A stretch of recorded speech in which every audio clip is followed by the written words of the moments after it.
Okay, YouTube, in light of the holiday, it's kind of a zombie type holiday and the finale of The Walking Dead, I decided I was going to do a little bit of a zombie apocalypse thing here. I thought I was going to go with the guns that you may want in a post-apocalyptic situation.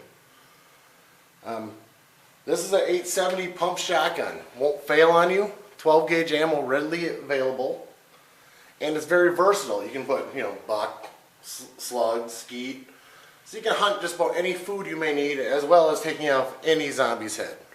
Right, so that would be the #1 weapon you'd want in a zombie apocalypse. All right, you want a backup. This is just a 9mm, but 9mm because ammo is more available. It's a very common handgun, where if you went with like a .357 Magnum, you might have trouble finding ammo. Well, people are finding out right now, ammo's is scarce anyways. So this would probably be your most common one to come across as far as ammo goes. You're gonna want something to really whack the shit out of those zombies. Oh, this is a Gerber Bear Grylls Parang. I only like it because it does have a full tang. They did have a recall on this at one point in time, but this is the fixed one. I haven't used this one, but I did cut down a couple other trees with my old one, so this thing will really whack the shit out of a zombie's head. I mean, no problem. It's sharp as hell, and yeah, you'll be able to take the crap off them.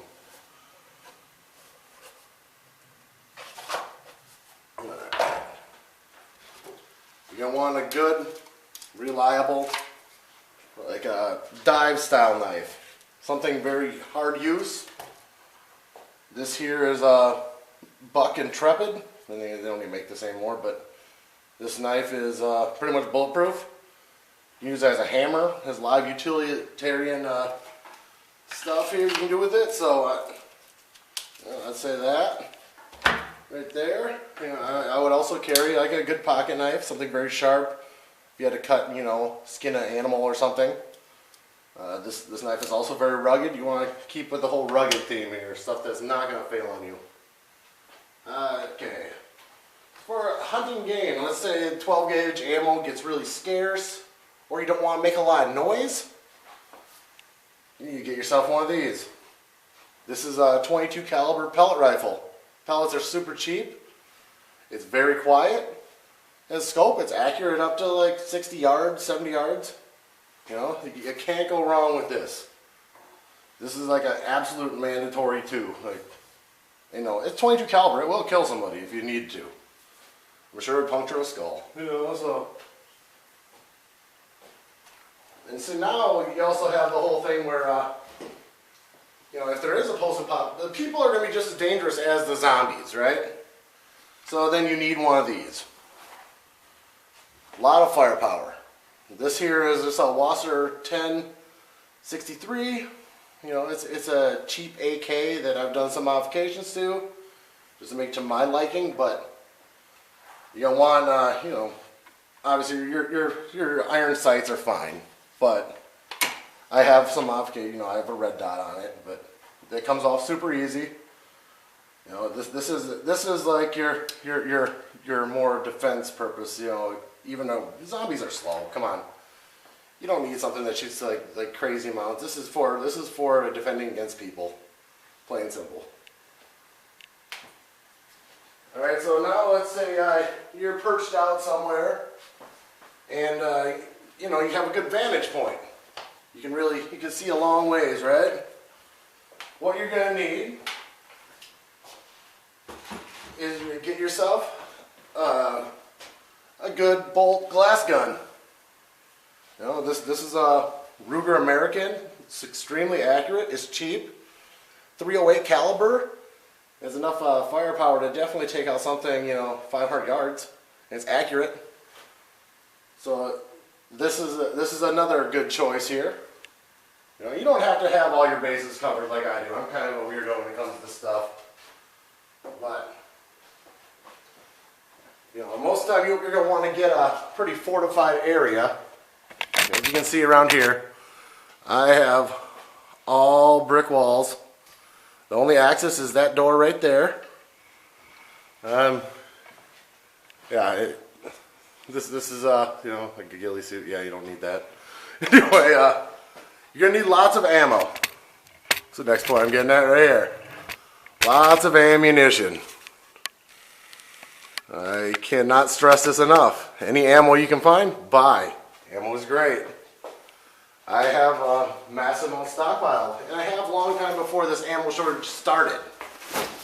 And I do some of my own reloading, so that doesn't hurt. But, you know, 12 gauge. Lots and lots and lots of 12 gauge. I'm not running out. You know, you want to get yourself a good flashlight. This flashlight here does not require batteries. You just shake it. Yeah, it's kind of dumb. It doesn't get the brightest, but I haven't used this thing for a long time, but it needs a lot. But it works. You know. I also have a few different flashlights around here. Right here, you know, a really high-powered flashlight. I think this is 150 lumens. This thing is really great. It uses AAA batteries, so you don't have to, you know, in that situation, this battery should be readily available. You have to keep thinking about availability of things. You're going to need something to carry most of your stuff. You know, unless you can hunker down somewhere, like I have planned on doing.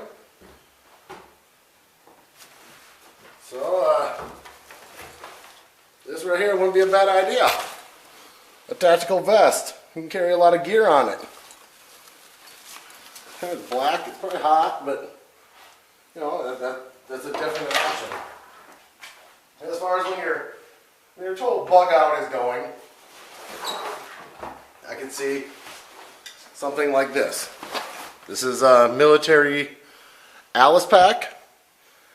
This thing gets huge. I mean, you can carry tons of stuff in there. I've had, you know, all sorts of sleeping bags, tents, all sorts of stuff in this pack.